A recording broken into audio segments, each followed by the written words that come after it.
And hello, I am live. Well, today it's going to be all about this HIMI gouache set. So, welcome to my desk. It is Friday, and this was supposed to be my Christmas present, but I already opened it, and I could not resist open it even more. So I actually totally, completely unboxed it. I mean, the plan was to slide it back unnoticeable, like I never even touched it. But I couldn't resist. So here it is, where all the small cups are opened. Let me try and get some color down on my table so that the camera will pick up. Okay, how is the colors? Yes, I really, really like it. It's a good addition to the Arctic squash set that I have. I got this Arctic squash set. So when I look at the colors, I think it's a good add-on set. It's not like completely the same, but of course with gouache you can always dilute it with white and then get the pastel tones. So of course there are some duplicates, but not a lot.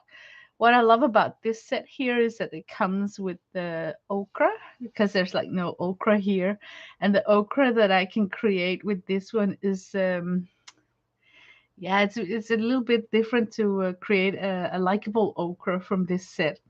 It's either gonna be too muddy or too warm.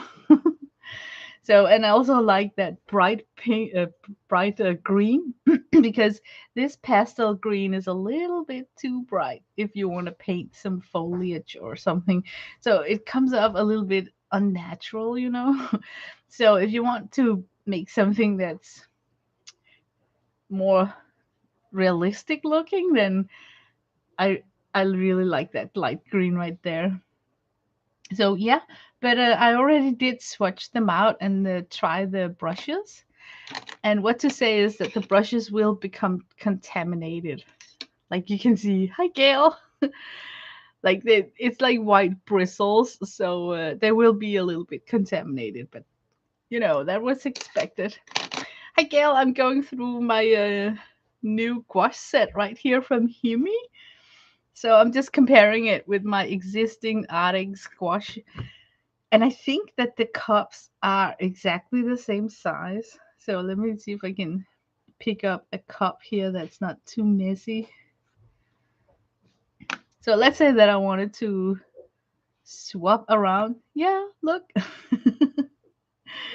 But I don't think that I ever will be needing to swap around any cups because I don't view gouache as some sort of a travel kit, like something that you could travel with. I mean, I don't because I just think it would be like really messy. Hi, Kathy. So I'm playing with my new gouache set. I'm going to play with it today. I couldn't resist, just putting it back in the box and pretend I never saw it, you know, to Christmas. So I opened up all the small jelly cups, and it looking so nice and pristine, almost like eye candy right now. So when I start using them, they become like this, because I dip brushes and spatula in it, so it becomes a little bit more. I think it takes the moisture out of it, so it becomes not so liquid. Because these are looking super liquid. It really looks like they're like really watered down. So, so yeah, I wouldn't travel with my gouache either. No, I've seen that there is these gouache travel palettes with a silicone lid, but I think it's a very messy supply to have with you for outdoor sketching because you need a lot of rinsing water. At least I do. Maybe I gouache the wrong way, but I really would love to have like 2 jars of water, and one for rinsing out the brush and then one for really clean water. So I think that going outdoors with gouache is a little bit too, you know, it's easier to just grab watercolor palette, right? So, but I wanted to show you that when you get a new gouache set, you don't really have to swatch them out because it's such an opaque supply that what you see is actually what you get. But the fun thing about swatching them out is also to add in some white, because if you look at some of the larger gouache sets, the one with 56 pans, you will think that, oh, then you get a lot of more additional new colors, which is true, but it's basically just the same colors, just added white. So I swatched out first the gouache set here, and then I added a little bit of white to the exact same palettes, pans, so I can see what I can get. And from that I can see that, oh, some of the colors doesn't even pick up on this stream, but I can get some really nice fade pastel colors. I wonder why the camera won't pick it up. It just won't. Okay. Ah, is it a setting of mine? Let me go see if I can change the setting for my camera. Okay, maybe I should not fiddle with that now because I got this defect mouse. There's something wrong with the bottom on this mouse, so sometimes it double clicks. But what I basically wanted to say about adding white to your swatches is that when you then take the color chart of the huger sets on 56 pans, you will see that you already got the colors. You just need to add white to your existing set. So I can recognize several of these from the HIMI 56 palette that are simply just so easy to create from the 24 set. So that's just basically what I wanted to say. So let's see. Did I miss something in chat? Um, Hi, Barbara. Hi, Deb. Welcome to my desk. I'm still laughing over yesterday's video. Oh my god. And now they're unboxed completely. Oh man. I am just so bad at that thing. Have you seen the anniversary woodbox by Kurita Gansai Tambi? No, I have not. I am really looking forward to be able to buy the Art Nouveau Kuretake Gansai Tambe set. I think it will be back in stock. Right now it's sold out, but if you go on YouTube, you can actually see people. Some people have already got their hands on it and is swatching it. So yeah, I really got my eyes out on that set. Also because it's Art Nouveau, right? Who doesn't love Art Nouveau? I see them better when they are lying flat. Okay. It is included with that set? Oh wow. But can you still get it? Isn't it like sold out? The only 100 colors? Okay, that sounds really expensive. I really love that watercolor. Let me show the palette in case somebody is wondering what am I talking about. I'm talking about this watercolor brand right here. My lid is messy. It doesn't look like this when you get it. It's just like pristine and nice and green. And it's a Japanese style watercolor where if you put on like really mass tone, they will have this like lacquered surface, which I like a lot. Um, I like the big pans. You can really go in with a fat white uh, brush, like almost like, especially these if you're working on large sheets of watercolor paper, it's just perfect for these white uh, brushes. It's very likable. And what I also love about this set is that it's just aesthetically pleasing to look at because it's different to view watercolors in a palette like this when you compare it to European watercolors that often comes in a metal tin set. So having these lying on your desk is just an eye candy in itself. The only downside to it is that you need a mixing tray because the lid is, I don't think, so suitable for mixing. So I often have like a porcelain disc that I mix on. But that would be like one of the downsides, like one of those annoying things that you use a lot of desk space because not only do you need this huge palette, but also some sort of mixing tray next to it. But I really, really have painted a lot with this brand, and I don't know why, but it's just a very likable paint. So if I can get my hands on the Art Nouveau set, I would really like that too. Let's see. In the comments of Lena's video from yesterday, I wrote the quote, "Oh, yeah, yeah, yeah. Three people can keep a secret if two of them are dead." Yeah, that was a good one. Oh my God. Yeah, collecting art supplies is just, yeah, I'm guilty of hoarding watercolors. There's something really likable about that medium. I don't know why. It's, to me, looking at palettes and colors just sparks joy. But I want to play with them without painting any, like, I don't want to paint something that's difficult or technical, or I just want to play. So I want to show you guys what I do when I receive new toys like this and just want to use the colors, but not am interested in starting up an intricate detailed painting. You know what I'm talking about?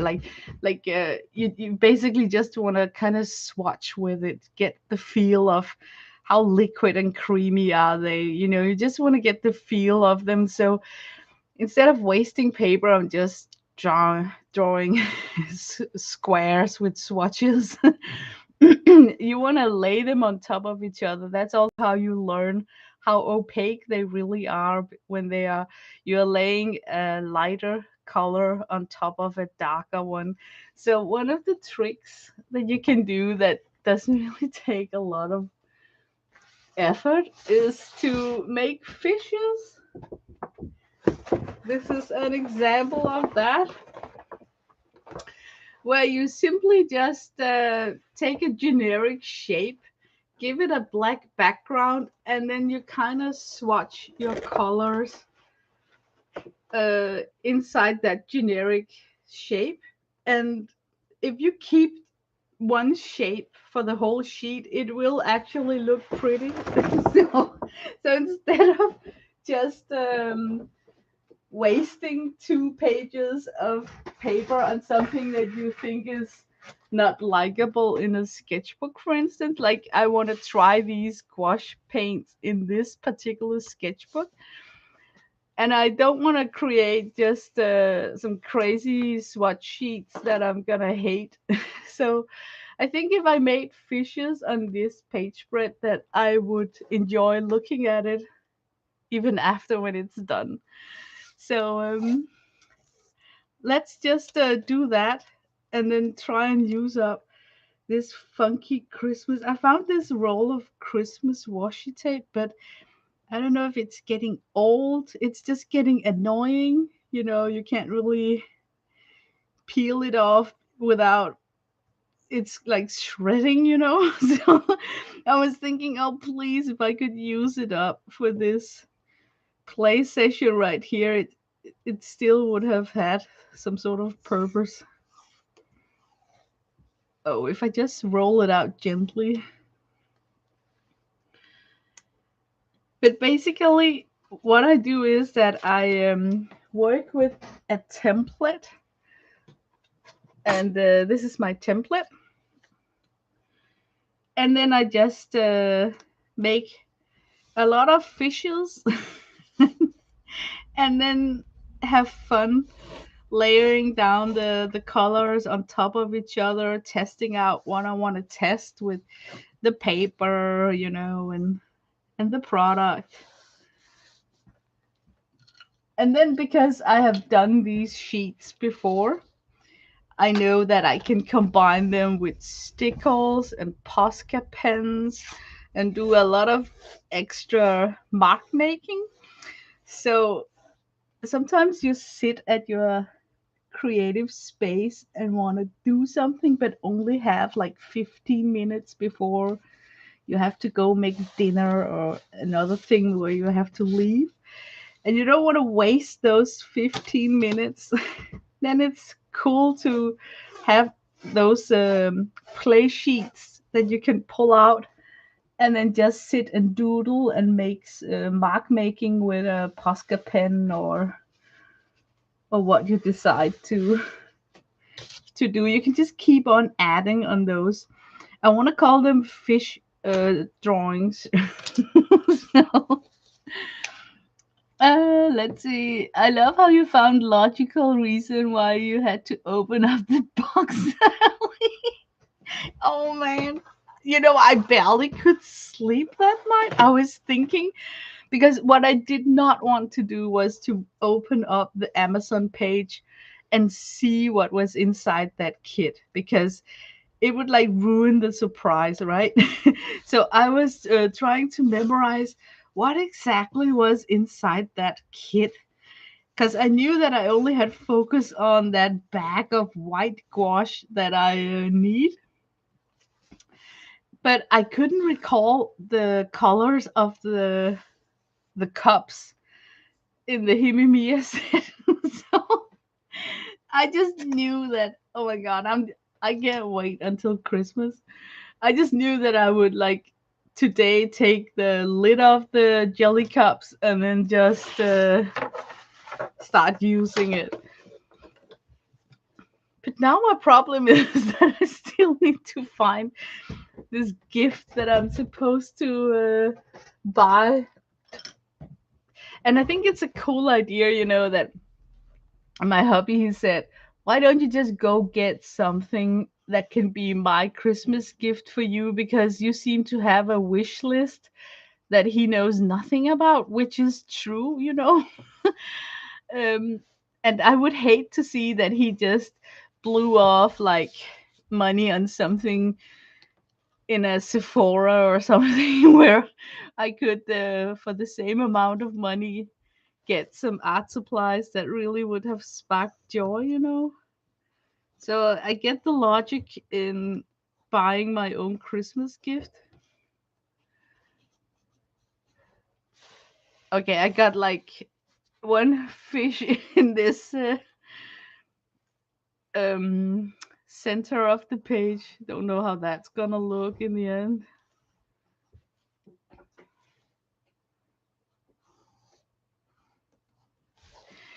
And then I like to have like a fish that's going off the page like this. And the reason for that is then you really don't have to think because you don't need to line up the next fish exactly underneath. So this is like a no-brainer.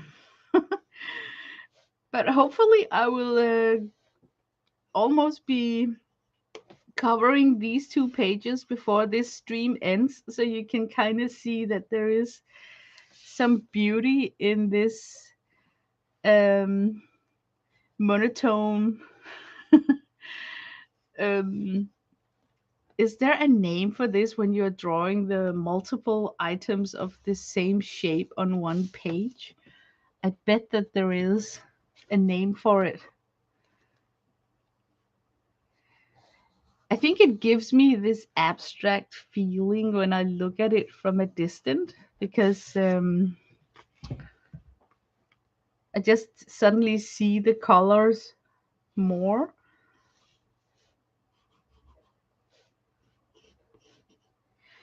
But you can totally pick a lot of shapes. It don't have to be a fish.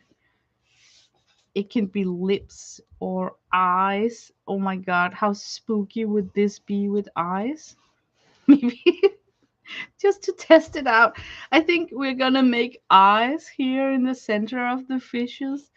So I at least can see how would it look if I placed an eye with an eyeball and had it repeated a lot of times.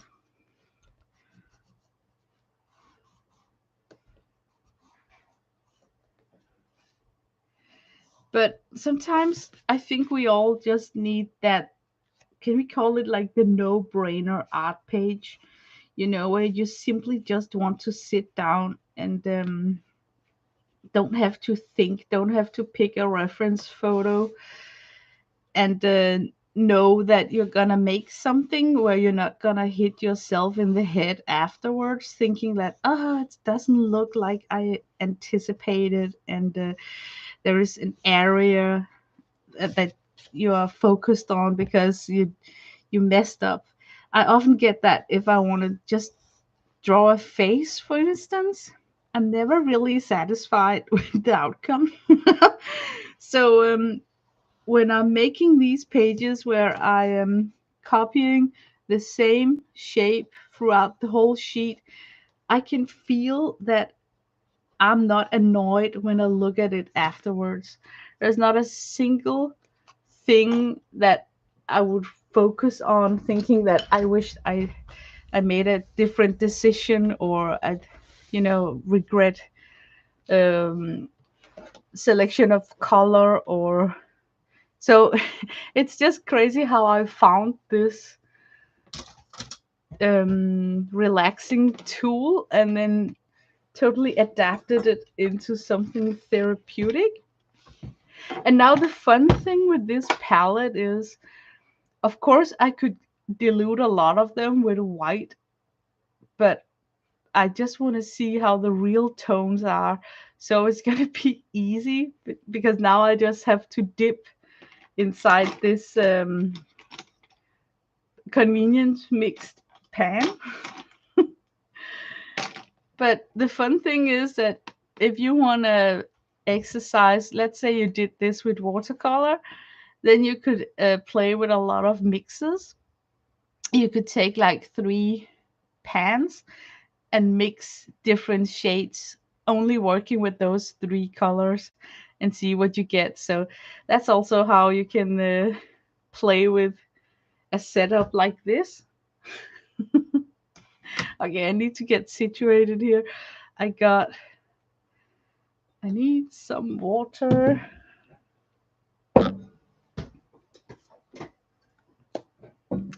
So I work with 2 jars of water when I play with gouache because the rinsing jar is getting really dirty fast. I think it's because I put too much product on my brush, but it's a very inexpensive supply, so I don't really get anxious about wasting products in my rinsing jar. Let's see. It's called the Andy Warhol Campbell soup effect. Okay, that's. I should write that down. Okay, at first I want to write it on my template. Thank you. So cool, Barbara.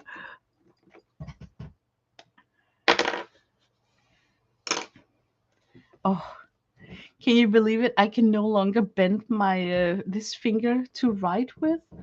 So I'm starting all over like a little kid trying to get my private hand letter in, but using another finger. Andy.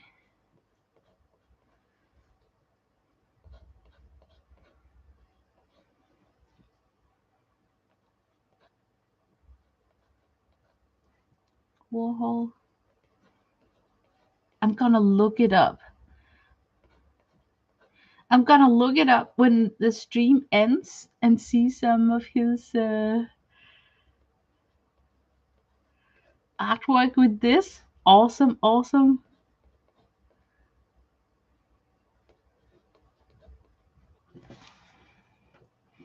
I can't wait.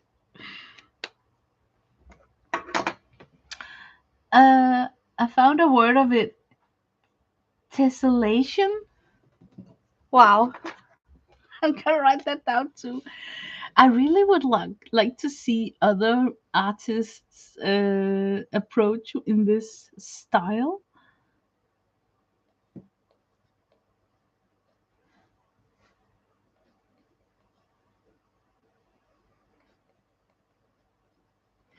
I actually think that it's super relaxing. It's not like I'm not even thinking when I'm doing these, and I compare it a little bit with mandalas, even though I don't know, they don't have the same round shape or anything, but it's like repetitive, similar patterns inside every shape. So it's like, yeah, just fun. Okay, where to start? I think I want to start with this yellow right here.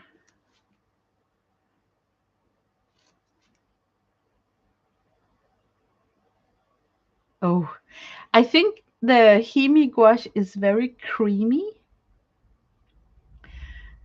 compared with the first gouache set that I ever bought, which was a Japanese set, and it has like Japanese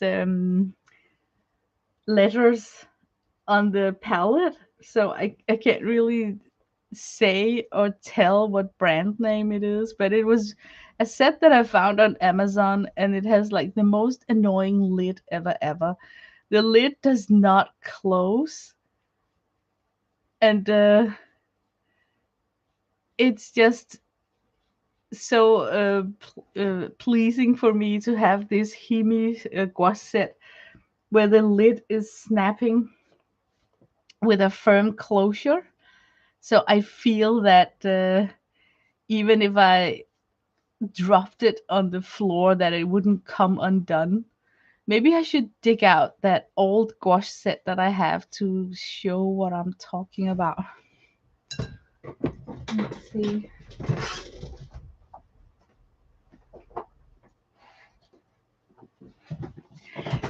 It's this set here. Look, it doesn't matter what I do. I can't. It won't. Now it's opening here. Can you see? Like, you can close it here, and then you can go back and close, and you can just keep on closing. It will never completely latch. So the gouache is like constantly drying out, and then the lid is I mean, it's just what a mess, what a mess, what a mess. I like the pants, yes, but and then also haven't played with them much because I ran out of white. But I just really think that it's an annoying palette, and I need to store it with a stack of books on top of it to make sure that there is contact. Look how it's gaping up. Can you see that? There's like ton of air coming in. So they seem to dry up on me constantly. So I have to go in, add water to them, reconstitute them by adding water and then stirring it with a spatula. And I don't know, it's getting old, like it's just getting annoying. So even though that the gouache is still functioning without any problems at all, I just dislike using that palette so much.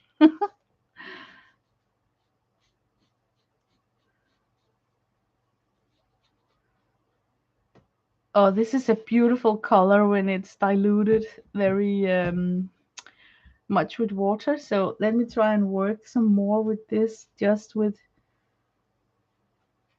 a ton of water, almost like treating it like watercolor. Let's see.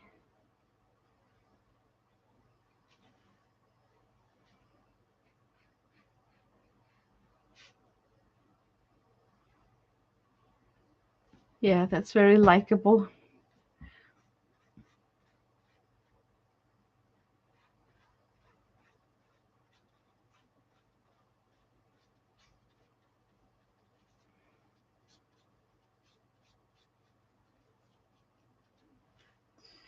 But I think what I love about gouache is that you can clean it up with water. So doesn't matter if you forget to clean your brushes, you can just re-wet them the next day. No harm done. And if you spill something on your clothes, notice how I say if and not.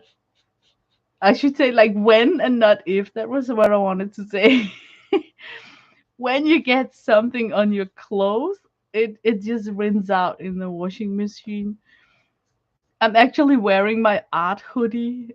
This one already got acrylic paint on it. Also something here. Okay, maybe it just ran. We just washed it, and look how it's just got like specks of acrylic that's still like woven into the fabric now.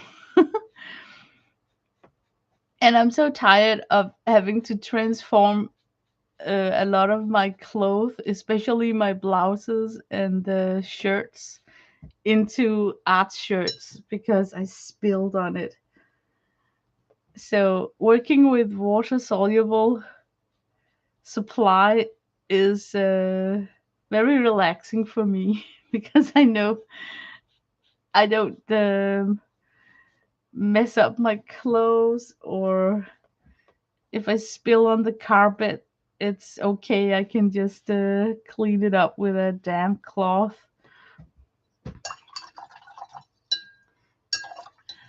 Let's see. Be right back. Going to go to my studio. Okay. Let's see. Lena, no, no, no, no. I was making that up. I thought it could be. Oh my God, you are pulling my leg, Barbara. Oh my God. Okay, but I'm still gonna look up what it was that inspired you to think that. So,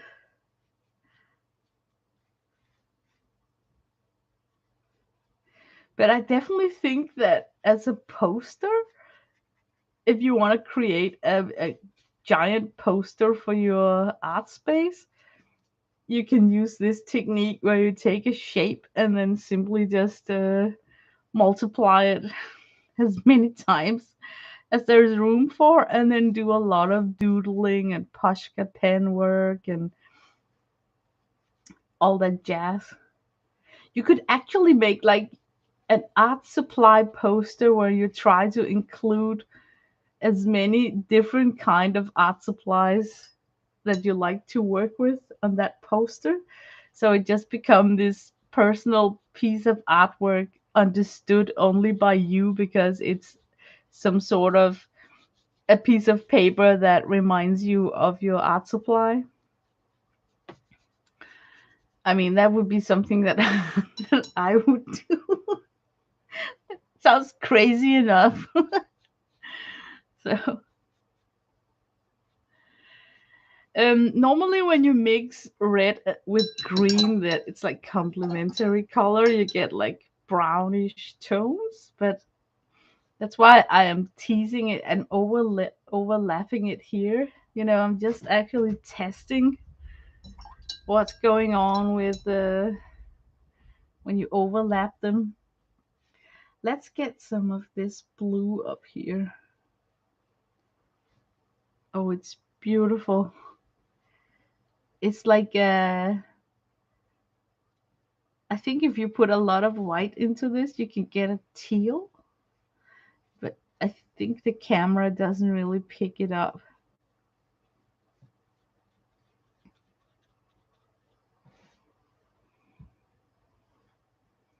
But yeah, so it became like December suddenly. Can you believe it? It's this is going to be like Christmas so fast. It's already December. We have a tree that's inside the living room, but it's not decorated yet. I was thinking about decorating it this weekend, but then a lot of things happened, so I didn't find any time for it. But for me, decorating the tree has become some sort of a chore.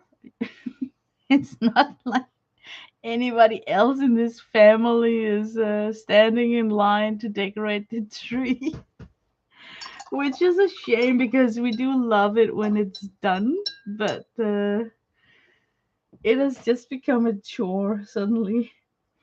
Okay, we got the teal. Maybe we could take like maybe this pink. I want to see how it looks. Ooh, that's nice.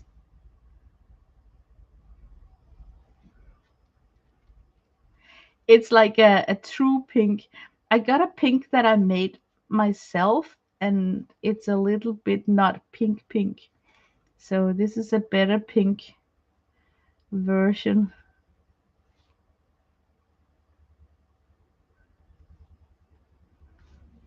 Okay, I'm just gonna make like a pink spot here where we're gonna put an eye.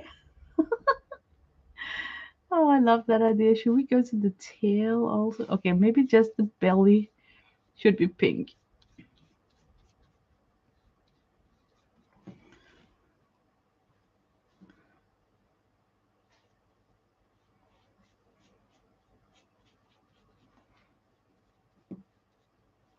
We are not putting up Christmas light this year. The electric bill is going to be to the moon if we do so. And it seems a little bit like sad, because I really love the house when it's decorated and you come in from the outside and you see all the Christmas lights on the roof. But not this year. But then we can look forward to it for next year.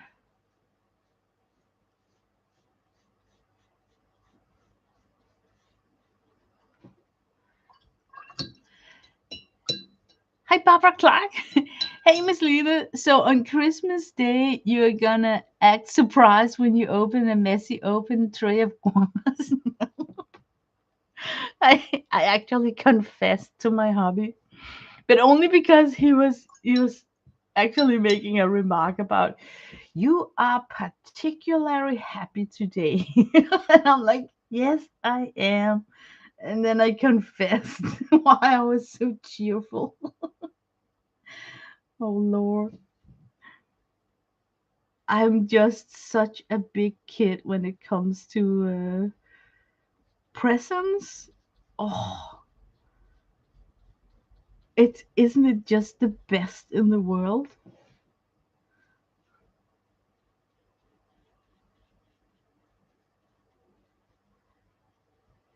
I would be like a horrible Santa, like come visiting your house the 1st of December because I can't wait.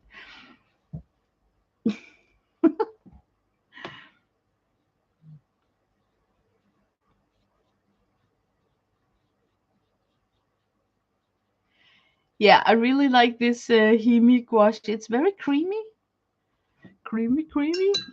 I don't recall the Arctic squash to be this creamy when I first got it. Maybe I should have like a dark green. I'm gonna try have a darker green under here.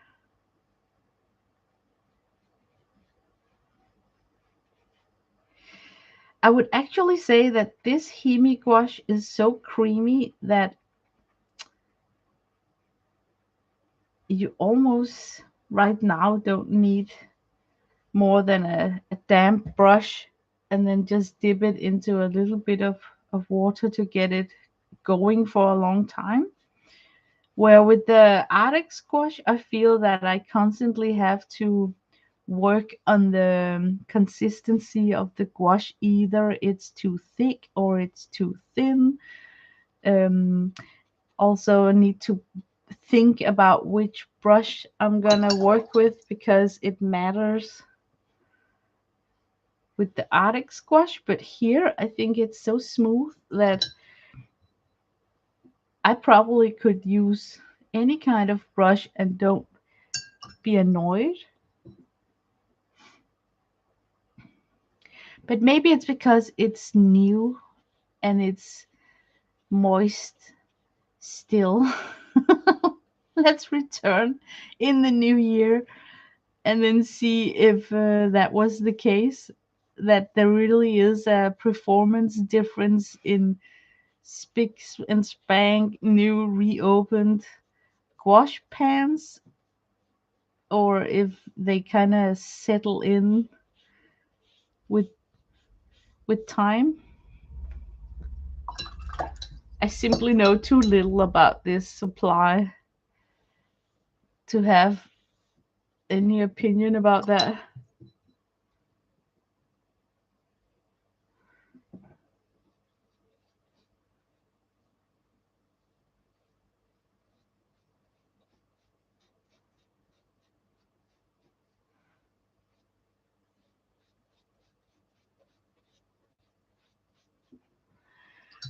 Da da da da.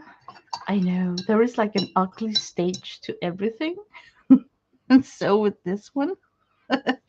So right now it doesn't look like much, but trust me, it's gonna be fun to look at when it's done.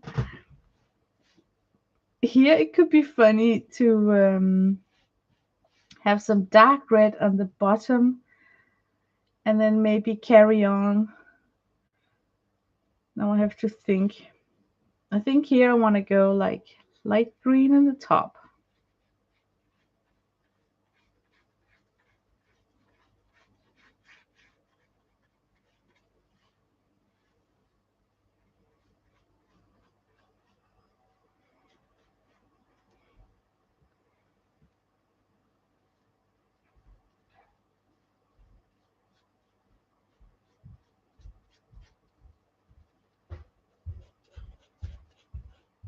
Whoopsie.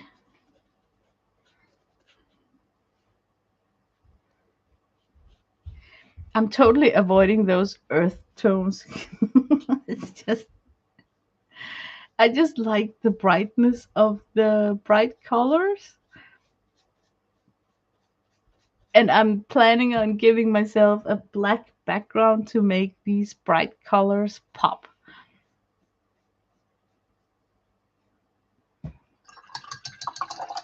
Hi, Kathy. Kathy Berg. Oh my God! For a second, I forgot your last name. K Berg. Um, it didn't even help me that your name is with your last name. Hi, Dar. Did I miss anything? Hi, Kimberly.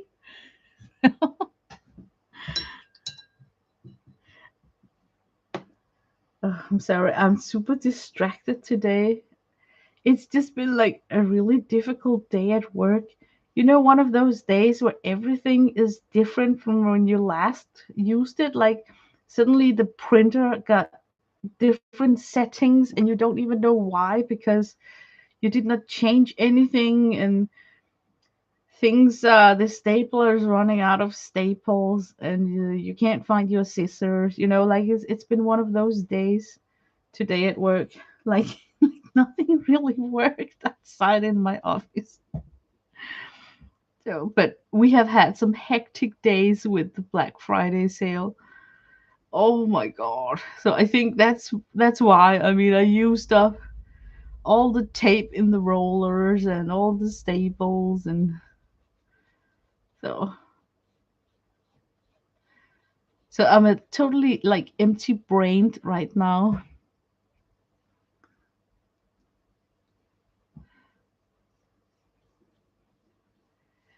I saw in a chat that Devon is going on retirement the 31, of December, which means like the 1st of January she's going on retirement. Oh my god, I wish that it was me. I would love that. And let's see. Oh yeah, me too. That would be like a dream come true, the day that you don't have to get up and work. Oh, are you kidding me? I'm dreaming of it, and I still got so many years left, you know, before I can retire. Oh, I think that's why I'm anticipating that time, because it's like,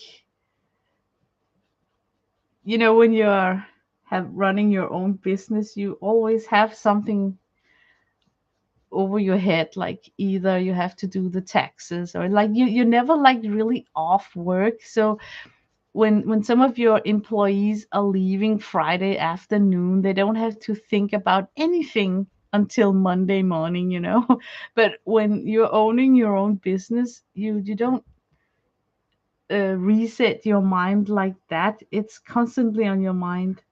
There's constantly something that you are behind with, or that's difficult, so it's taking up your brain as in the shape of worrying. So I think I am romanticizing that I would be retired and don't have to have any worries at all.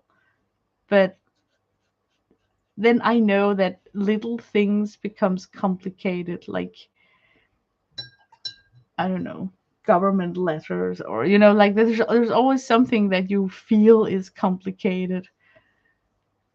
So it's not like it's gonna be just easy. Okay, we need to try out this purple up here and this. So let's go this way. Oh, it's beautiful. Oh, yes, yes, yes. And with a lot of water, it becomes like a nice magenta.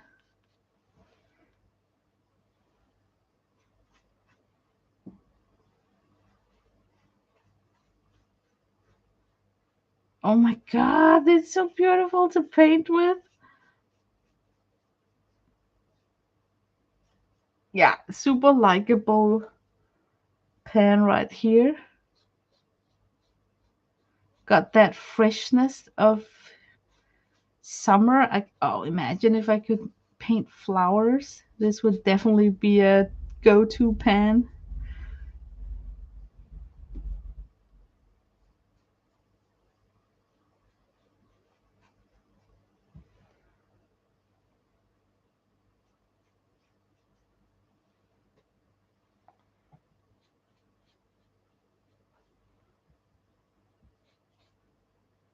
Whoops.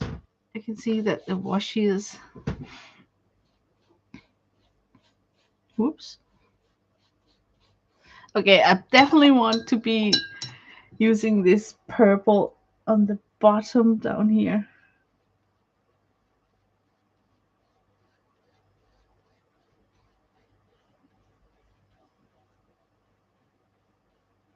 It's a nice purple. It's not as dark as a dioxazine purple, so it's not so potent that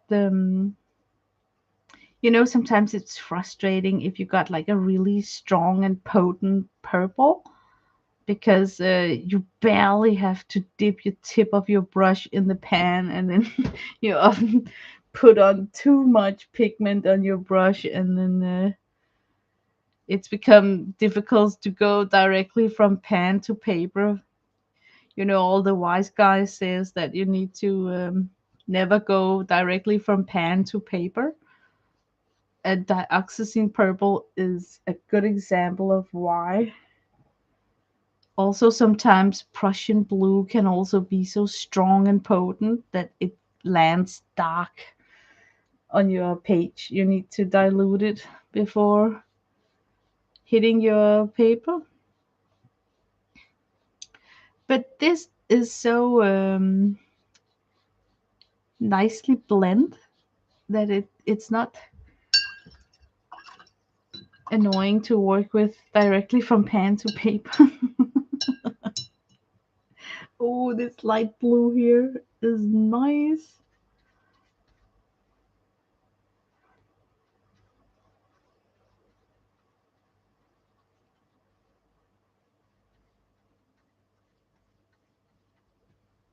If you're smart, then you take colors that don't mind to be mixed with each other. Like this light blue, I don't think will disturb either the purple or the magenta because then you can just take a wet brush and merge them together like this, and you won't make so much mud compared to if I've taken a yellow center of this fish, then I should be a little bit more careful.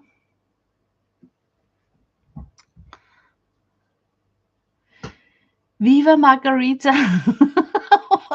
Oh yeah, with the retirement.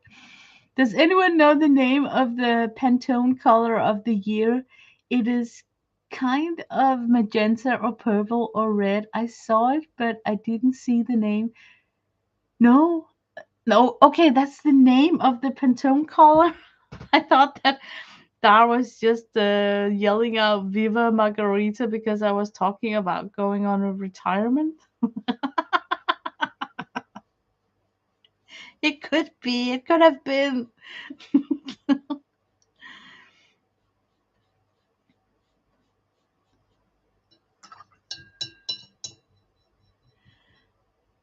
Oh, I like that magenta. I think you can do a lot of nice mixes with it if it's you know, the tone that they're using in printers instead of cyan. Not cyan. What's it called? Um, the real magenta from the 80s, you know, the magenta.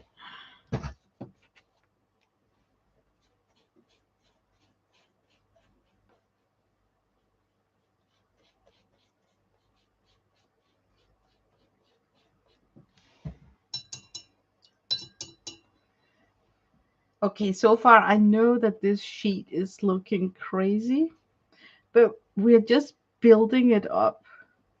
So I promise.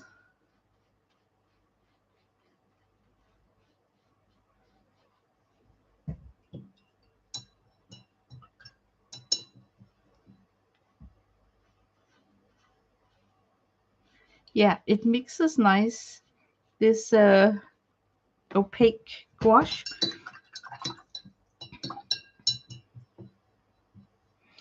Okay. Oh, I spilled something right there.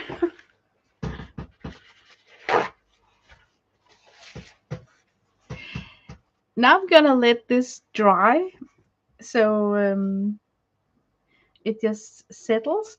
And while I'm waiting for that to dry, I'm just gonna put in the black background.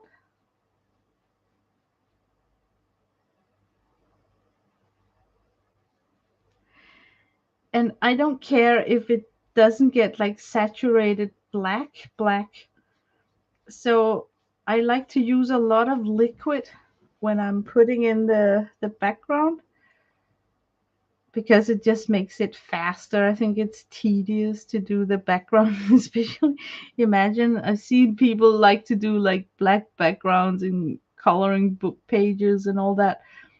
And to me it's just like, oh my god, that's the most boring part of the whole drill.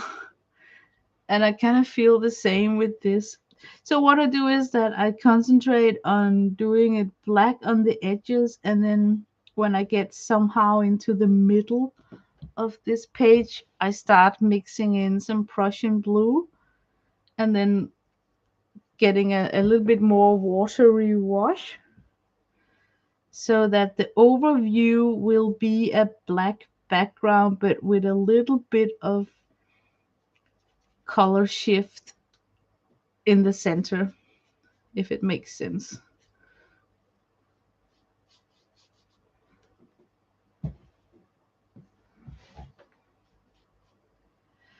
But if you're doing coloring book pages and you want to have a black background for what you're doing, I can totally recommend gouache because it's got like a matte, non shiny, non glossy finished look to it when it's dry.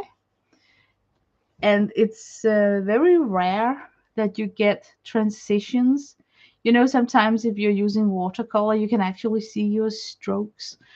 Or if you're using even an alcohol marker, you can see the difference of the black saturation. So it can actually be a little bit difficult sometimes to make a complete black background unless you're using acrylic paint, for instance, where it's you can just trust that you're painting with mass tone. But I think that the gouache is the most likable medium for a fast black background ending up with a matte, no shiny, glossy surface where you can use water to get this liquid flow on your application constantly. So it's almost like you're painting with wet ink.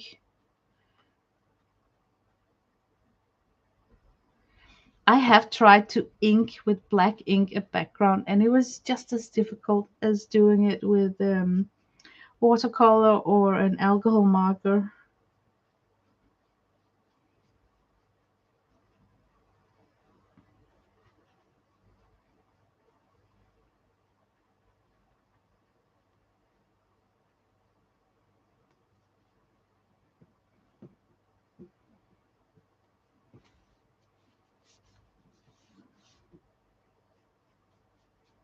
Oh my god, I'm gonna look at a chat in a second. I'm totally not looking at chat today.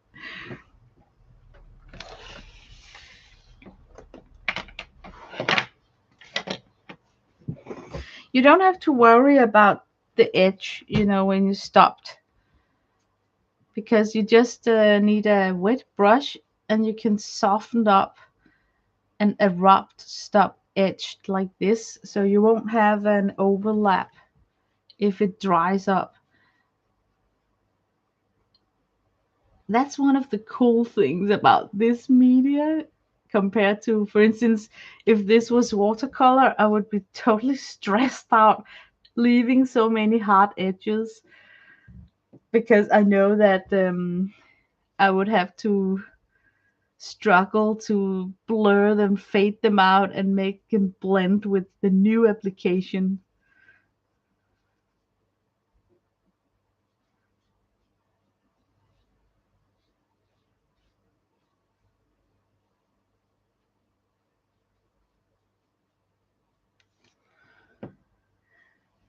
Let's see, Lena, what kind of paper are you using? Whew, that's a very good question. It's made in India, and it came with this book right here.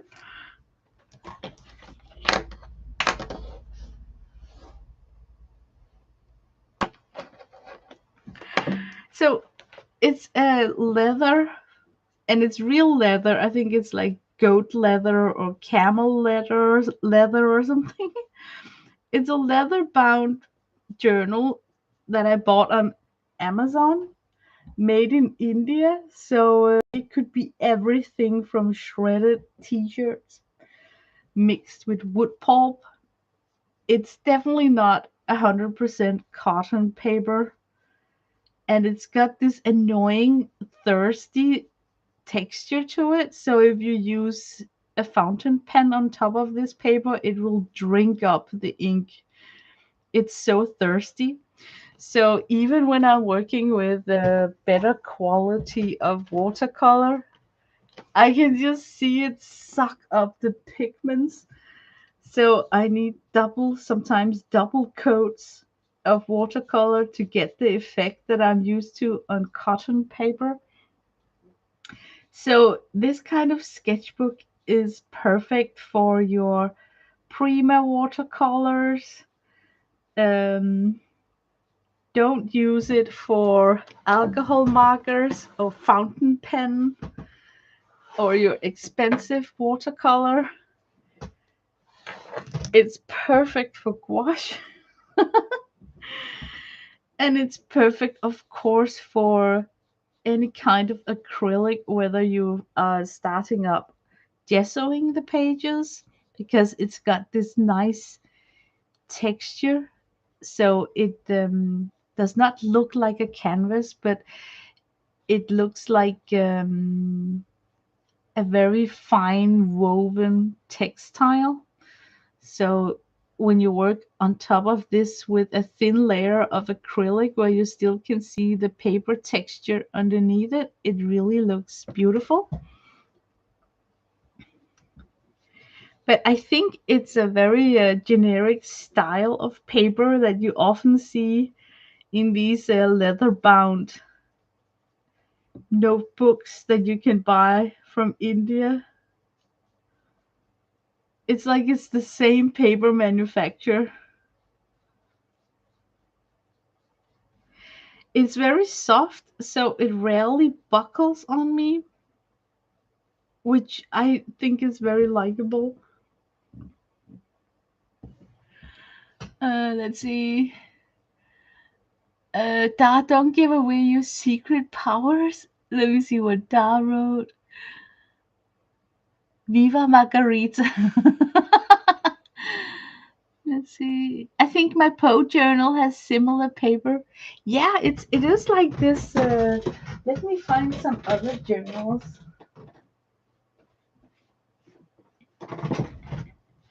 I got this also the same style, a pre-bound journal bound in once again like real leather with the signatures stitched into it from the manufacturer.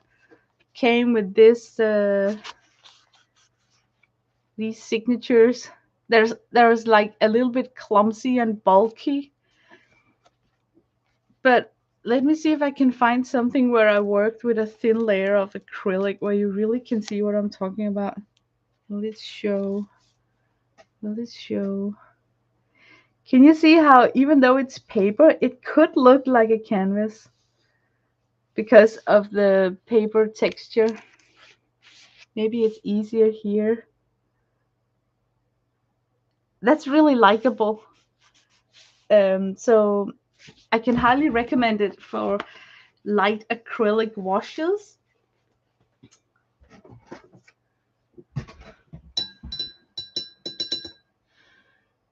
Hi, Lori.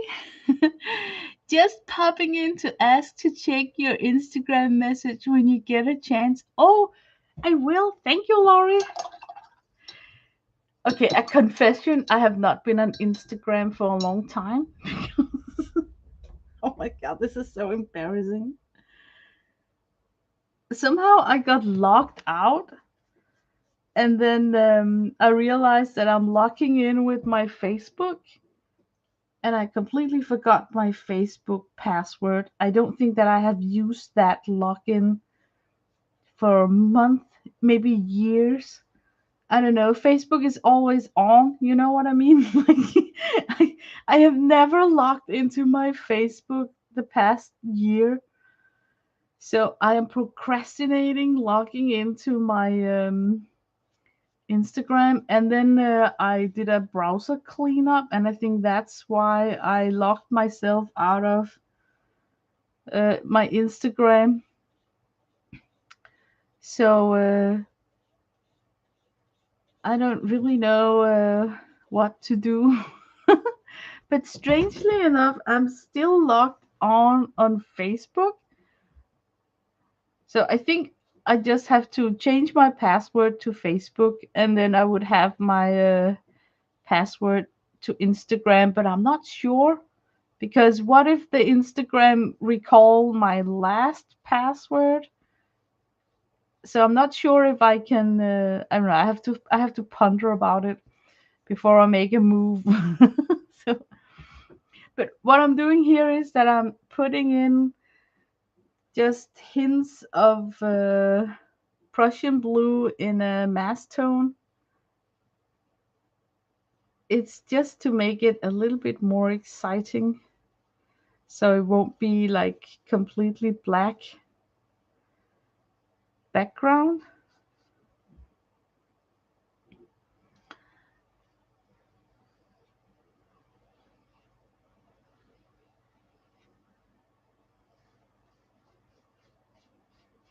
Okay, and then I go back to the black.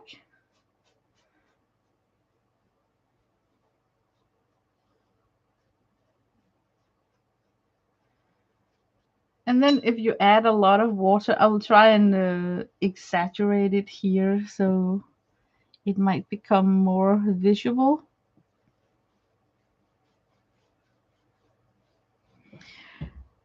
But if you just come in with a very wet wash, you can pull pigments from these deposit areas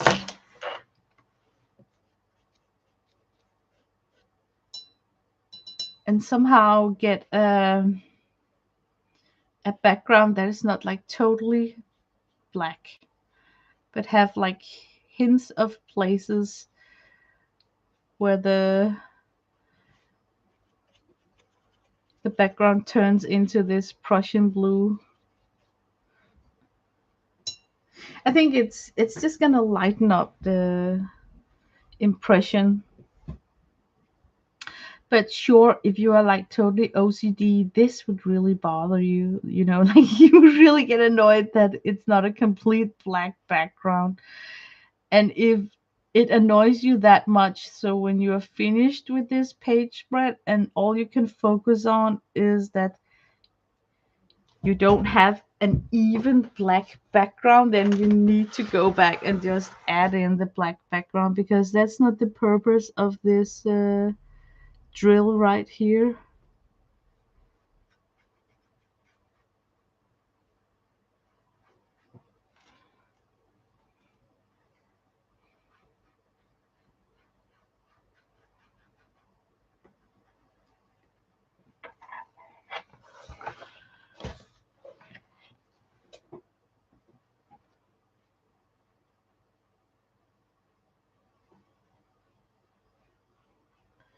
But yeah, there's not really much to share about my my dull life here in Denmark. I feel that I have not been streaming much lately, which is probably true. It's been a little bit difficult for me when we went into the chilly, cold month. I've had some issues with my fingers, and then last Friday I felt really stressed and was strung out on work also. So I had this like a metallic taste in my mouth, and I had like I felt that I had to vomit or something, like morning sickness, when you were pregnant. But then I just was messaging a little bit back and forth with Cass, and she convinced me about that. I think you're stressed, and I was thinking, yeah, she's probably right. So it's been some odd winter weeks so far.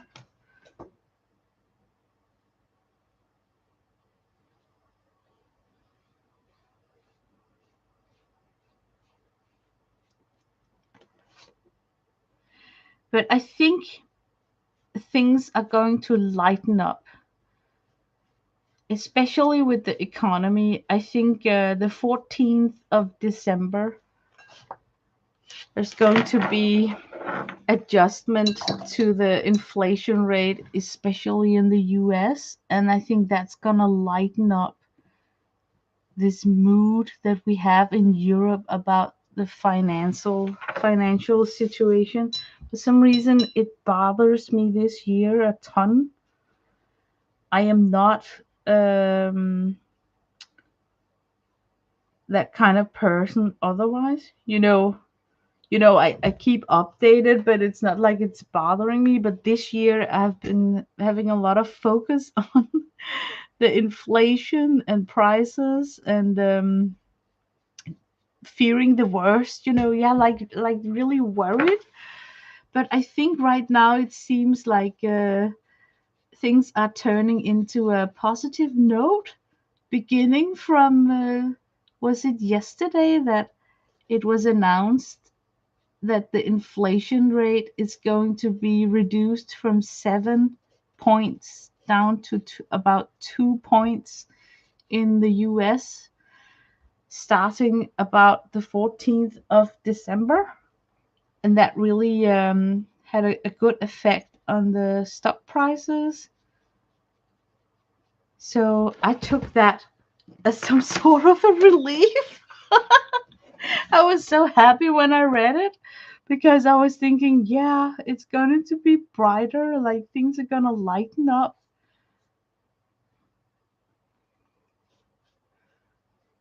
And it's kind of stupid because I don't live in the US, so I just wait for it to trickle down to the European markets.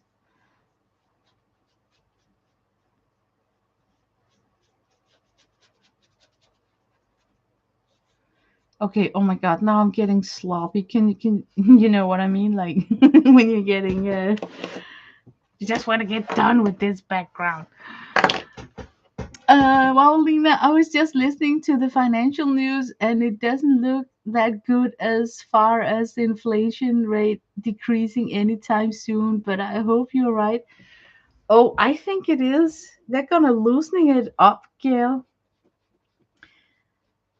And I think the reason for them doing so is because we were all waiting for a high unemployed rate because unemployment is the thing that can help us fight the inflation, but doesn't seem like that's gonna help us this time. So they're gonna regulate themselves out of the inflation.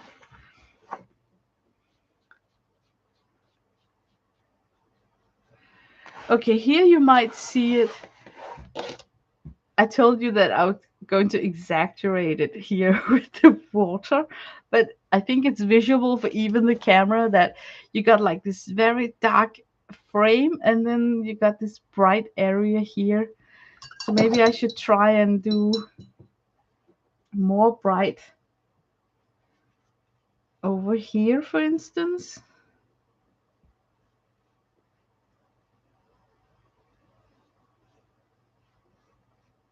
I just like when it's kind of two-toned,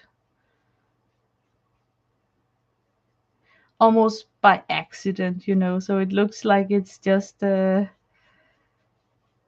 really dark water, but it reads out as like a black water that these fishes are swimming in.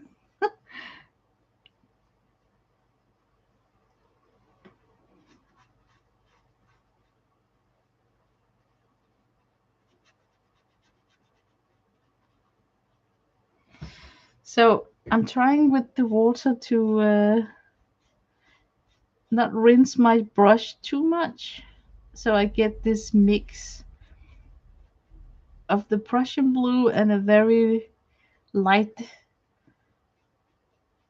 mix of the black. So that's how I'm just gently merging them together.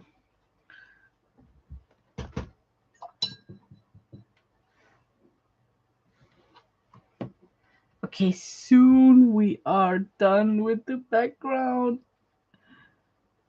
It's one of those, let's say that I want to stream this one more time. I should prep the black background first. Because you guys know that it's like no brainer to draw in the fish with a template anyway, you know? So it's not like you guys would have missed anything spectacular with the sketching part of this.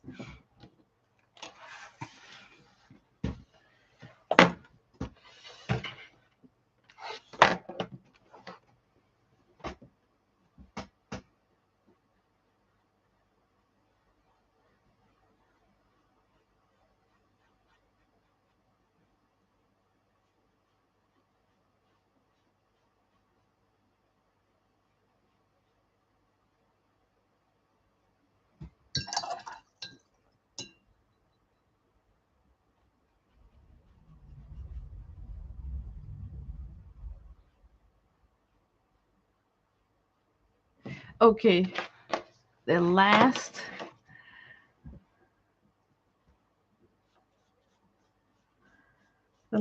little.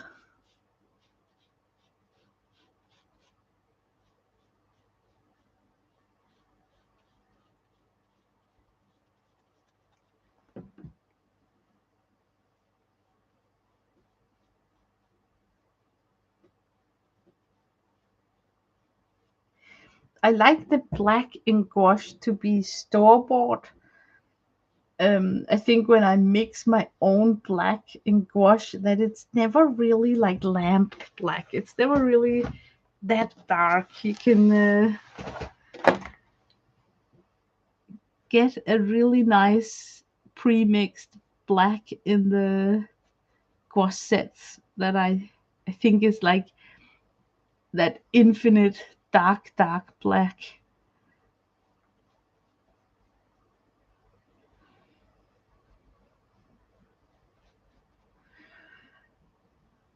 Oh yes, the last here.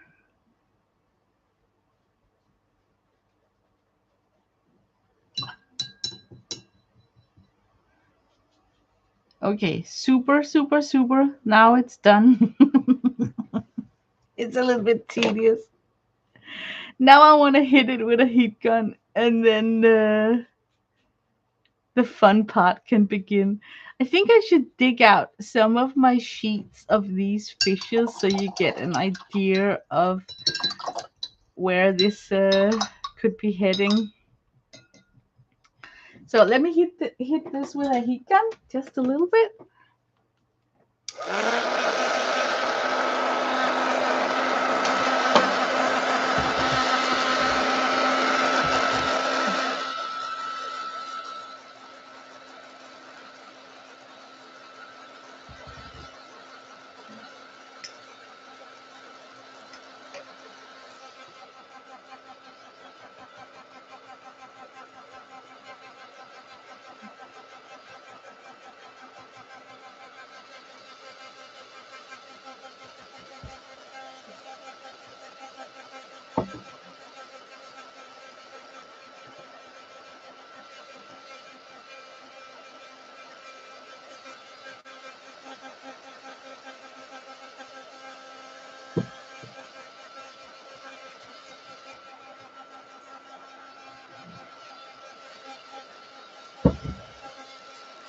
Oh shoot, it's very moist.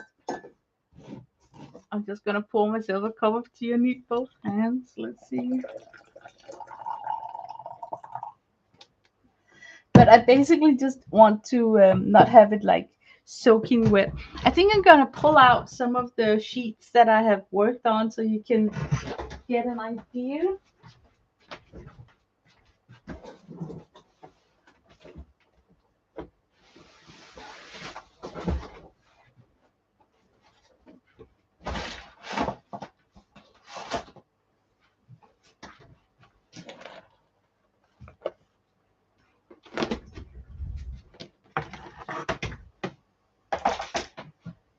Okay, the larger the better.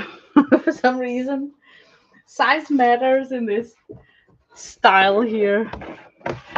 I have no idea why it looks so much beautiful when you blow up this thing in a poster size. But this is one of them where I have been working with oil pastels to give it that shiny golden look, and I added in paper stripes that I just ripped with a blunt edge and then kept one sharp edge just to mix it up a little bit. I think you can see it better here. You can see like the blunt ripped edge next to the cut edge.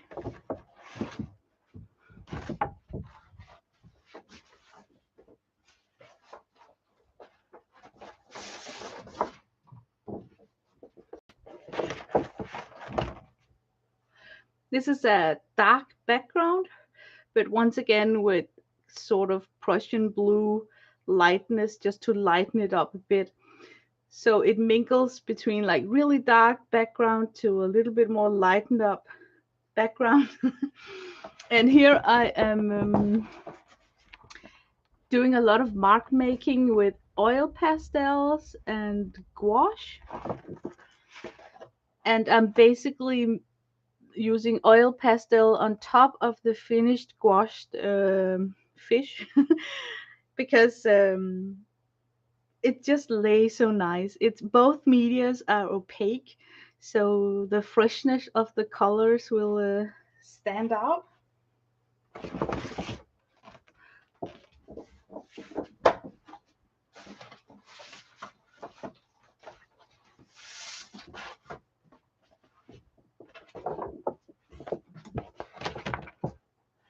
And this one is not finished yet, so the tape from the edges are not yet peeled off. But here I'm working with stickles. You can see there's like stickles here and at the center of the fish. And I want to show you a visual effect. Here I got one stripe dividing the fish on all of the fishes.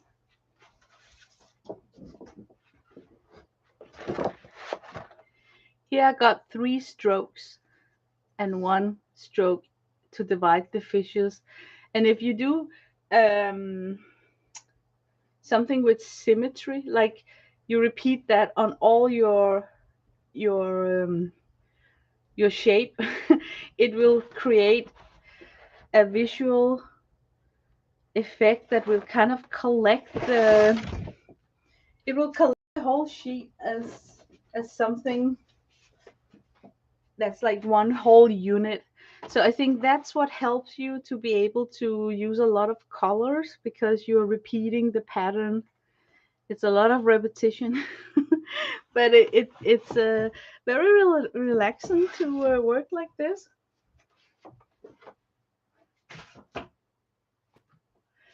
And these sheets are not something that I do from start to finish. I use them as kind of doodling, like in between cooking dinner or doing laundry or something, whenever I only have like 15 minutes. And 15 minutes is not enough to start up a painting or something, where you have to sketch or, you know what I mean. So sometimes you just need something that you can jump into and work on as an ongoing project. And when is it finished? I don't know. It's up to you when you think that now it's looking finished. So what I basically do is that I do the background, I do the first coating, and now I would start working on top of these fishes. So it has like a meaning to the madness. What's it called? There is like a way of approaching it. Because I'm working with gouache and I want it to be standing out and be opaque, I think I'm gonna work with the colors that are mixed with white, because white for sure makes a color more opaque. And then I would pick my color. I think I should try this magenta. I was really fond of this magenta. So I'm just gonna mix it with white And I don't even care if I'm not able to hit the same mix again if I run out of color, because when you're painting these things, it doesn't matter if you run out of color and then don't hit the same mix exactly. So I'm not even measuring how much I'm mixing.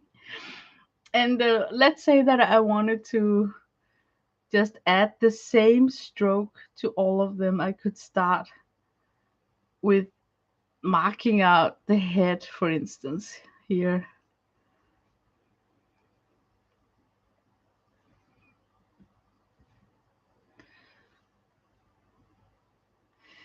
If you are like really thinking about this, you could work only with complementary colors. So if you got a blue fish, you would make this stroke in an orange. You know what I mean? Like some people are really good at making things pop by playing on complementary color palette. But I think that would be having to think too much. So I just like this spontaneous, quick decision, mix up a color, and then trust that because you have color difference in the first uh, layout of the fishes, they're like that, not so similar, you know, then they will become still different to look at, even though that you do the doodling with the same color throughout all the fishes. Oh my god, could I explain that more difficult? What I'm trying to say that the first painting that you paint your fishes in, if you do that in different colors, then it doesn't matter that you come on top with your doodling using the same pattern throughout the whole sheet. About it, sure would it would uh, that would make a great textile. Oh my god, it's so funny that you mentioned that, Cass, because I think I got this idea because I was quilting. So I had a lot of fabric prints in my head. And then one day I had to sit down with very stiff hands, and I knew that I wasn't going to be able to draw or sketch something that was likable, and it would probably hurt in my fingers if I had to press myself to make it pretty.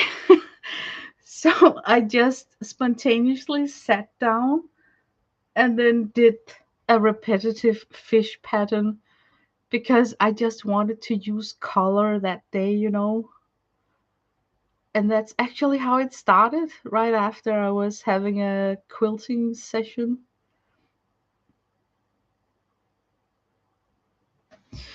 Okay, and then I'm just gonna give myself a stripe down here.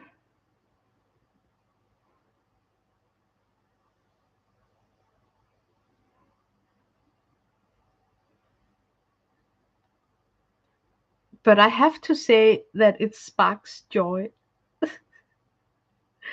And I'm so happy that I found this easy outlet because it allows me to be creative on days where I don't have much time or if my hand hurts. I really, really dislike writing at the moment and also sketching because now my this finger here is getting warm, so now I can bend it. But I've been sitting here what 1.5 hour with a pointy finger that was not fond of being bent. And sometimes I cannot wait 1.5 hour before my fingers getting warmed up to do a drawing or something. So I think that this arthritis is messing with my creativity. I just have to learn how to adjust to it. And this is one of the ways that I find it to be still a joyful and fun sitting at my desk. And I don't feel that I'm wasting product because, first of all, I'm very frugal, and sometimes I feel that I'm wasting products because I'm re-swatching a watercolor palette for the 17th time just because I want to use the colors and see it, use it. I like to apply uh, a moist brush to a wet piece of paper and see the watercolor travel on it. And the ultimate experience is when you are doing it while you are doing a nice drawing. Then it's like the best. But sometimes you don't have an ongoing drawing and you don't have energy or time to start a drawing. So I must admit that I very frequently swatching without having any plan at all.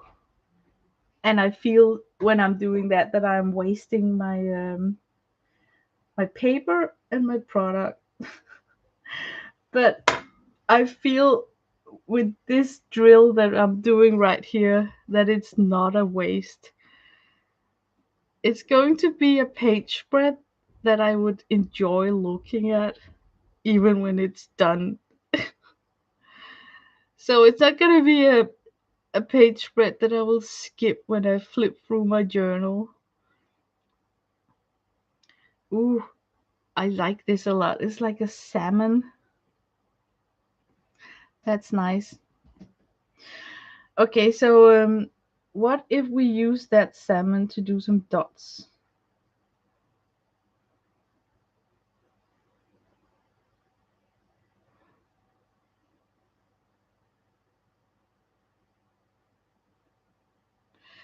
And the fun thing with gouache is that it just goes on top. I mean, it's so opaque because I mixed it with the white that it will just lay fresh on the darker color that I just laid down.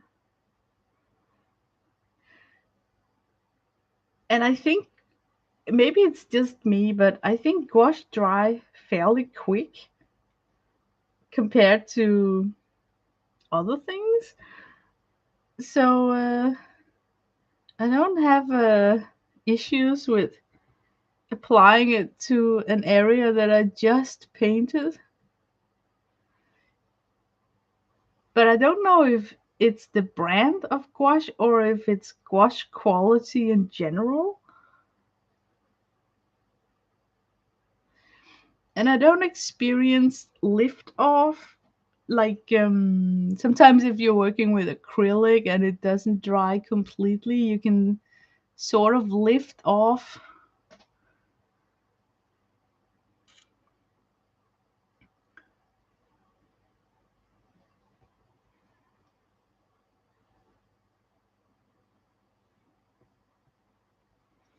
But I think it's because I'm using gouache very non-diluted. It's not diluted with a ton of water. Of course, you could do that. You could like totally wet your brush and then it will become more watery. Like right here, I'm having a little bit issue because that underneath is not completely dry and it is very wet. So if I work on this stripe right here that's not so wet, I will be able to come in with the dots. But here, it's a little bit too wet.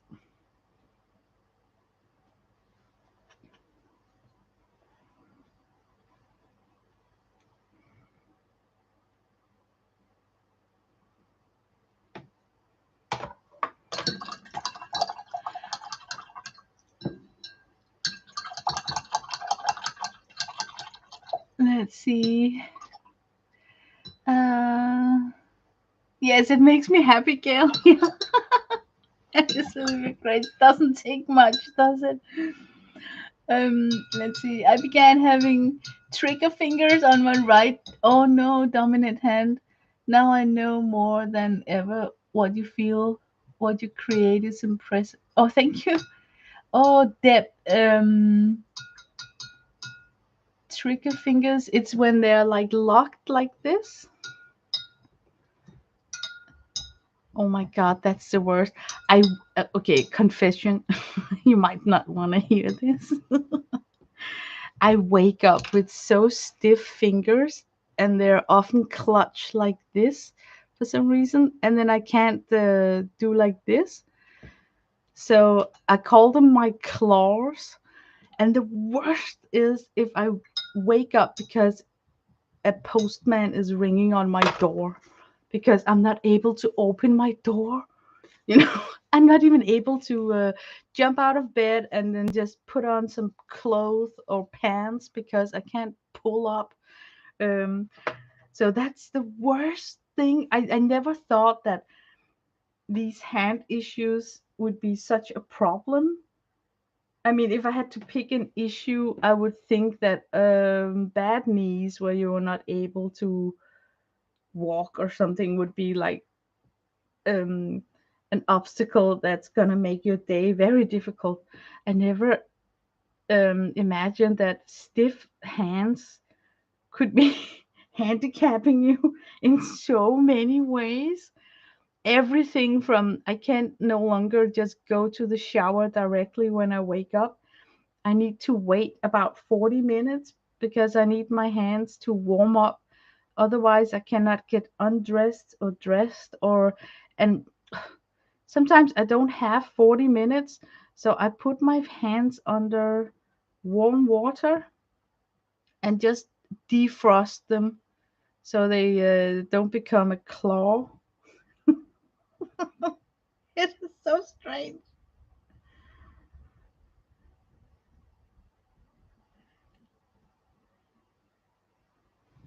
But I'm still not on medication.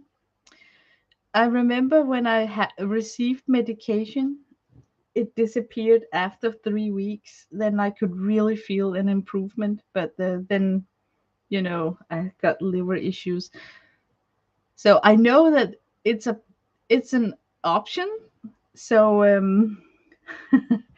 and I still got the pills. I didn't eat all of them before they stopped me and took me off it.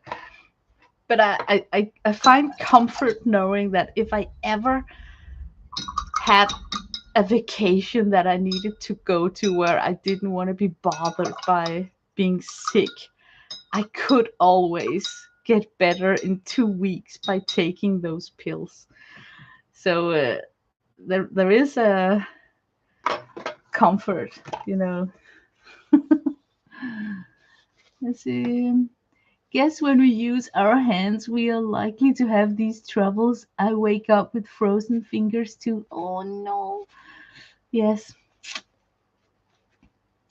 Uh, yes, I wear gloves to bed. It does help. Yeah. Actually, the glove that I wear, I got one of them right here. Is this without fingers? And when I wear these to bed, it's I don't know. I'm more likely not to totally lock up like this, but only lock up like this maybe. It's like the gloves are preventing my hand to lock up too much, and it makes a huge difference.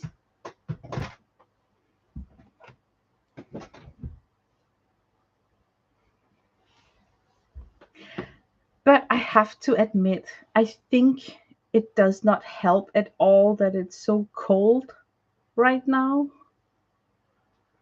Like we could have had a different situation if I didn't have to have it so cold in here.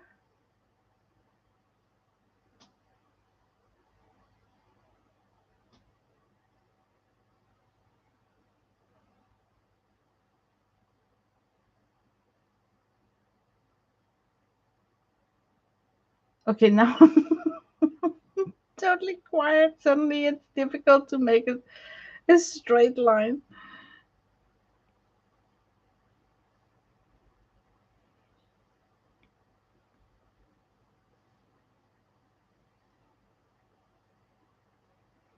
But there's a lot of things that bothers me with the cold weather. Like everything becomes a little bit more difficult.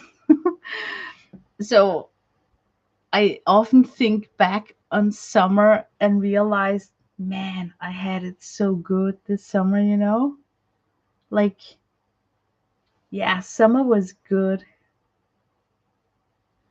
I hope it's going to be a returning event, that each year when spring comes and the warm weather comes and summer, that things are going to lighten up and you're going to have like 4 to 6, if you're lucky, months where you don't feel so handicapped. Okay, I'm gonna try the darker red for the other stripe because I really want to just play with these colors and see how they lay down. Oh my god, look how beautiful. Look how I almost was swearing. Look, look how opaque this gouache is. It just lays down in that mass tone. That is amazing. I think I do like acrylic. I don't love acrylic, but I think this gouache is a nice transition towards acrylic. So if you want to get to know techniques in acrylic, it would be a good medium to transition from gouache to acrylic. But one of the good thing is that a gouache palette, you can have the whole palette opened on your desk and not be stressed about it's drying out or something. Like if I had to do this exercise in acrylic, I would have to open and close a ton of tubes. And then, being this frugal idiot that I am, I would feel that I wouldn't know how much to squeeze out um, of every tube. And then, because I squeezed out too much of one color, I would feel forced to use that color for something so it's not getting wasted. You know what I mean? Like with the squash, you can just have it as a desk palette. Okay, this is stupid because I'm going on top with white on something that's not yet dry. So let me change that thought a little bit. Okay. I don't want to. Oh yeah, Gail, are you kidding me? It would cost me 1 million to heat up my room. That's like totally out of the question. Okay, what to do with this fin right here? I'm thinking maybe we could do like this.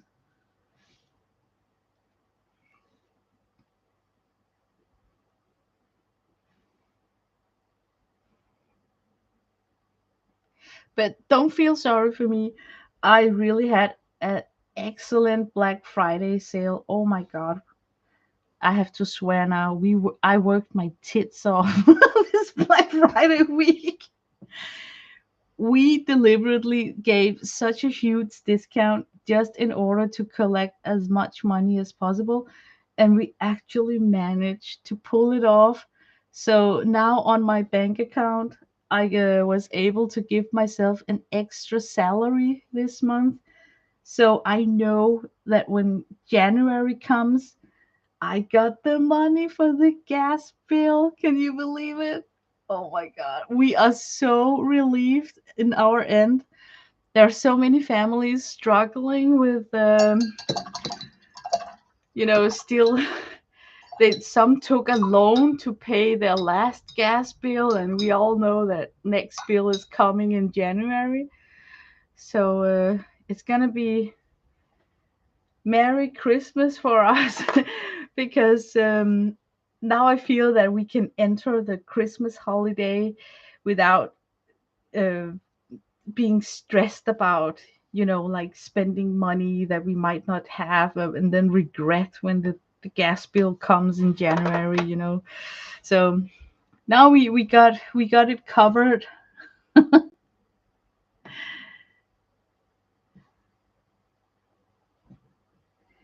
Sure, we had to sell some items low priced, way under what's good. But what we needed was to release capital from our stock fast. So we just closed our eyes to it and then just put it on discount. I got no regrets.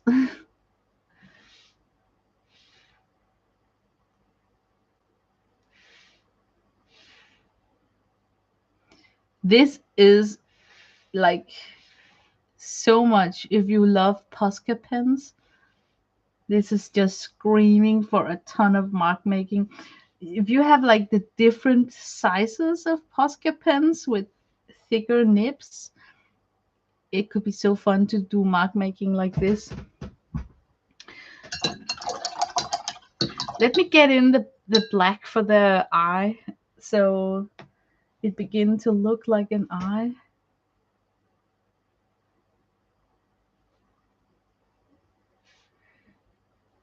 Doesn't this just remind you of decorating Christmas cakes? Remember when your kids were small and you took the time with the frosting to sit and freaking paint and decorate these, the Christmas biscuits?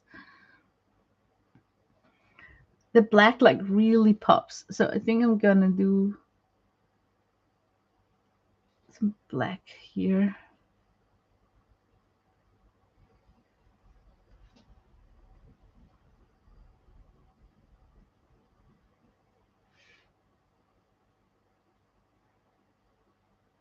But can you imagine if I had to stop now and go do my chores? How um, positive it is to have this waiting on your desk for you to return. Like it's one of those pages where you want to return and work more on them, and nobody can really tell when it's finished. So like, it's just something that you immediately can jump into with joy. I sometimes miss those kind of projects because I'm one of those people who clean up my desk when I'm finished. So it's very rare that I have things lying on my desk, um, that I just can work with immediately. So this is just nice. Okay, I should like hit this with a heat gun because I want to go on top with the white on the center of the fish. I forgot about trying to make an eye. So maybe I can make like a white circle. Maybe that would be a good idea. Okay, let me just sparingly heat it up.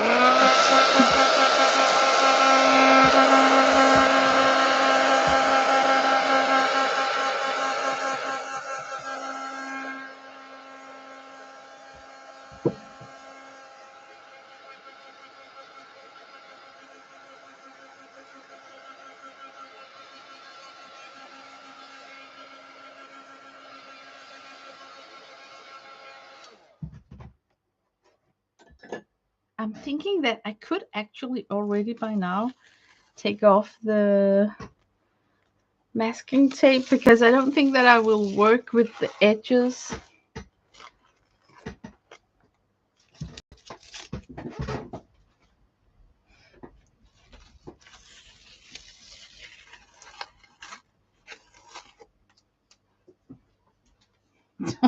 This is the first time that my masking tape has just been so easy to take off. Okay, let's try with that white circle, shall we?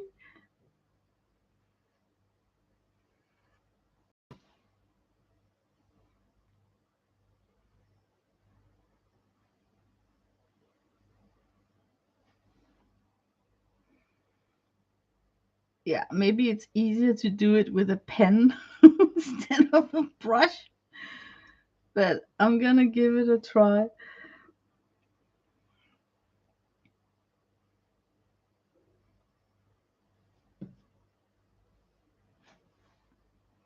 I definitely think that if you do it with a pen, an acrylic pen, you won't have these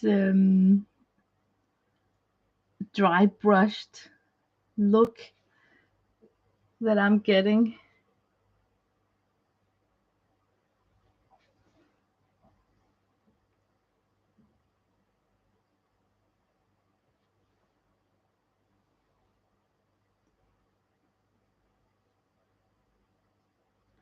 Oh man, I can't tell how happy I am to get white gouache inside my house. I was running low on the white gouache, and I used the white so much when I use my gouache palette that I was thinking, no, it's not fun just to paint without white.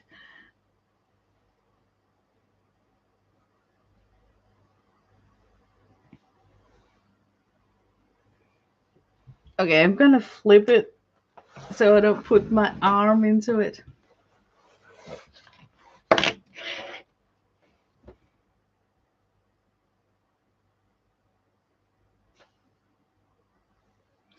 I bet that you can look at Mexican textiles or Mexican art uh, art pieces to get inspiration for this thing right here because it's so colorful that it reminds me of something from a Mexican culture.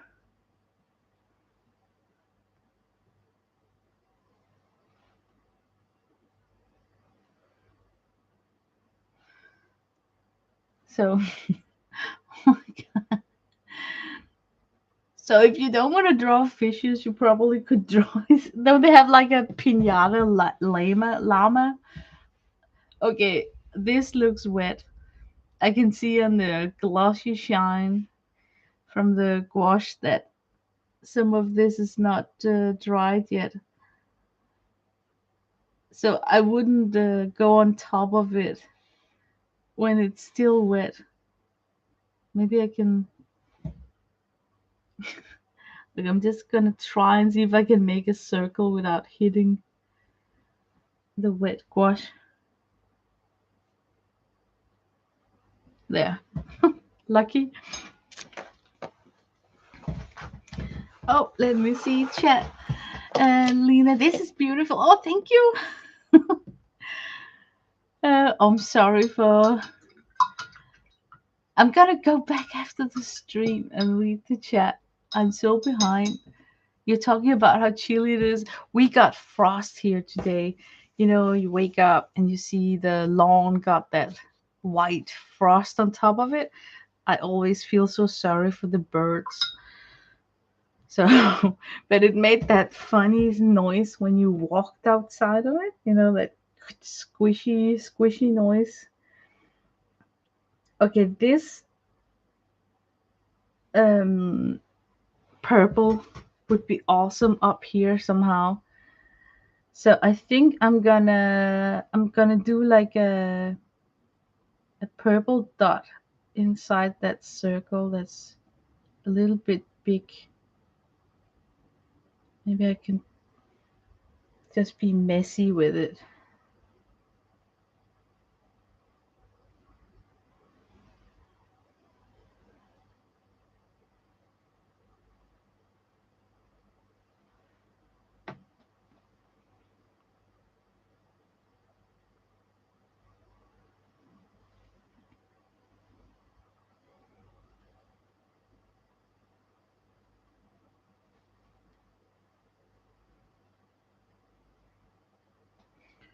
Oh, that's nice. And once again, if you dilute any of these gouache pans with white, you get a pastel shade, pastel tone. So if you look at your palette and not inspired of what color to pick next, you can always just take one color and then put a ton of white in it, and then you get a new color.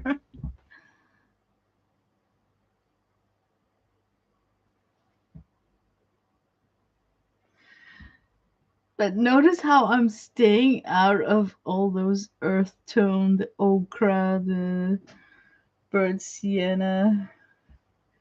I don't know. I just like these playful, bright colors. This does not have a circle. I'm just gonna do like this then.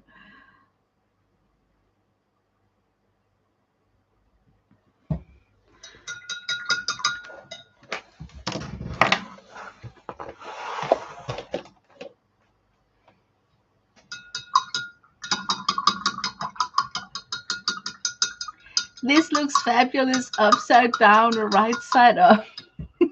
Yes. So if you pick a shape where it doesn't matter what's up or down, that could be awesome. Okay, you know what? We need some more white. I think I want to show you guys, or maybe some bright yellow. Okay, let me just do some dots on this. Just do like this. I just want to show how amazing it is to put a bright opaque color on top of a almost black background, so you can see how it just pops so well. And I guess that's the main reason for having that black background, so that all the colors in the fish are getting extra focus. Okay, now we got like yellow there, right? So let's take another color for the other fishes. Like down here, it could be nice with maybe an orange. Which one to pick? Maybe this one.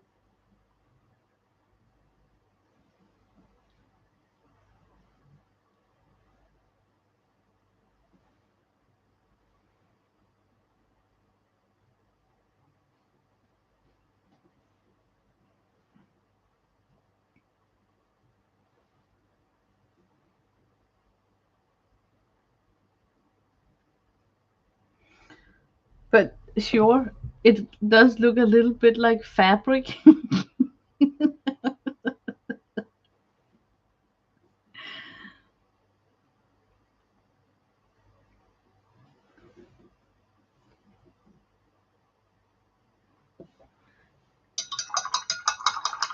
Oh my god, did you see the time? It's already 8 o'clock. I have had such a fun time doing this stream that time flew. I can't believe that it's already time to leave. Okay, I'm gonna work on this. I don't think this is far from finished. I still need maybe to go in with some stickles, something shimmery, more white to make it pop. I got dead areas right here where I can, could we call it centangling, where I could put in some mark makings on the tail of the fish. So there is still a lot of doodling to be done on this page spread. So, but unfortunately, I think that I will end my stream now because Barb Owen is coming on. So, let's see. Does anyone know, is Barb streaming today? Yes or no? She probably is. Oh, okay. I better end now. But if she's not streaming, I would continue. I think she is. Oh, thank you guys. Oh, she is streaming. Oh, okay. So see you over there. So have a nice weekend, and thank you for visiting my desk today. I wish you guys the best. So see you guys over at Bob's stream. Bye bye.